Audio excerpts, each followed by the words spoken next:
لو لسه بتعملي العدس بالطريقه العاديه تعالي اعمليه على طريقتي، وعايزه اقولك بجد هتاكلي شويه عدس في حياتك ما اكلتيهم. اول حاجه كده هنجيب حله، هنحط فيها معلقه سمنه بلدي، وهنحط الخضار بتاعنا اللي احنا متعودين عليه، عباره عن جزرايه تكون كبيره، وحبه بطاطسايه تكون وسط، وحبه طماطمايه، وطبعا راس توم كده متقشره، وبحب احط فيها بصلتين مش بصله واحده، لان انا بعد كده مش هعمل لها طشه بالبصل. انا بحب البصل الابيض دوت، ويفضل يكون ابيض ما يكونش احمر.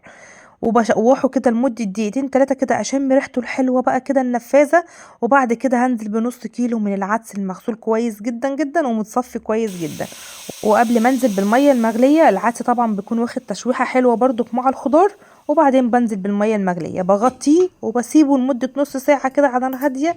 وبعد كده بلاقي كل حاجة مستوية معايا، ولو مش مستوية كده كده احنا لسه هنفرمه في الخلاط. فعايزة اقولك الموضوع يعني ايه، هيلف معانا على طول يعني. عندك هاند بلندر هتضربيها، عندك خلاط اضربيه في الخلاط، انا سبته هنا يبرد زي ساعة، سيبيه زي ما انت عايزة يعني. انا عامة بحب اعمله بدري وبسيبه كده يهدى براحته ويبرد براحته.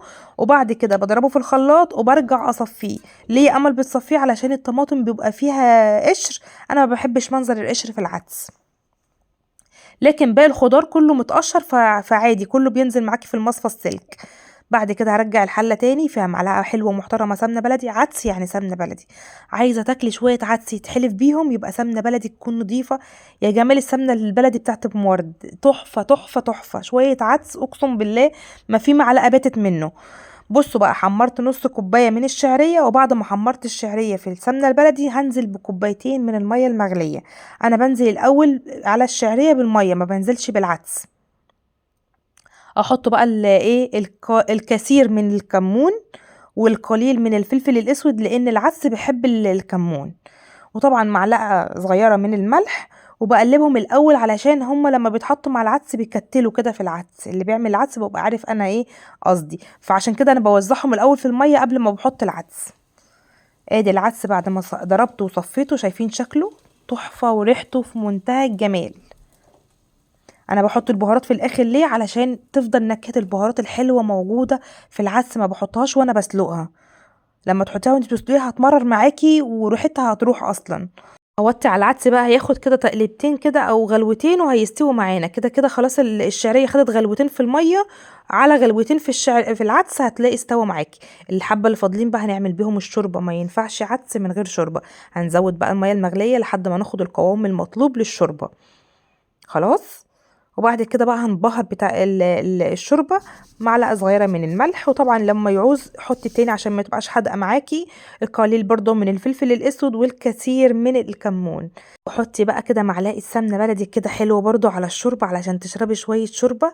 يا وعدي يا وعدي يا وعدي. وما ينفعش شوربه من غير شطه، الناس اللي ما بتحب الشطه ما تحطش شطه، لكن احنا عشان احنا بنحب الشطه فلازم نحط شطه كده على الشوربه. برضو انا في تقليب مستمر علشان الشعريه ما تلزقش، والشوربه هتاخد غلوتين وخلاص على كده، وهنغرف مع بعض احلى شويه عدس على شويه شوربه. جربوهم على طريقتي، والله العظيم طعمهم في منتهى الجمال. انا لو هاكل كل يوم عدس مش مش هزهق منه. هنا العيش المحمص بتاعي، وبعدين هنزل عليه بالعدس. اللي بيحب الفتة اديله، اللي بيحب عدس لوحده حطيله، اللي بيحب الشرب حطيله. بصوا بكل احواله قمر قمر قمر قمر. ادي العدس لوحده اهو للناس اللي عايزه تغمس عدس، وادي الشوربه كمان مع عصره بقى ليمونه. يا لهوي، انا بصوا بعمل لكم المونتاج وجوعت تاني يعني، هو خلص امبارح وجوعت تاني النهارده.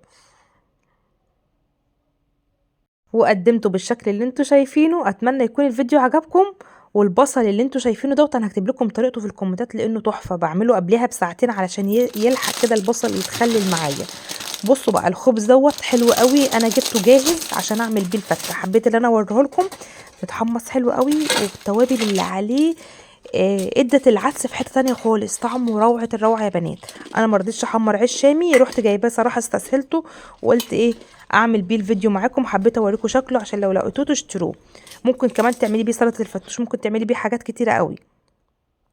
البصل بقى دوت قبلها بساعتين كده بعمله علشان يلحق يطرى معايا، روعة. هكتب لكم طريقته في الكومنتات. والشوربة بقى عصرت عليها ليمون وحراقة كده في منتهى الجمال. اتمنى يكون الفيديو عجبكم، لايك وشير للفيديو، وان شاء الله اشوفكم في فيديوهات احسن واحسن باذن الله.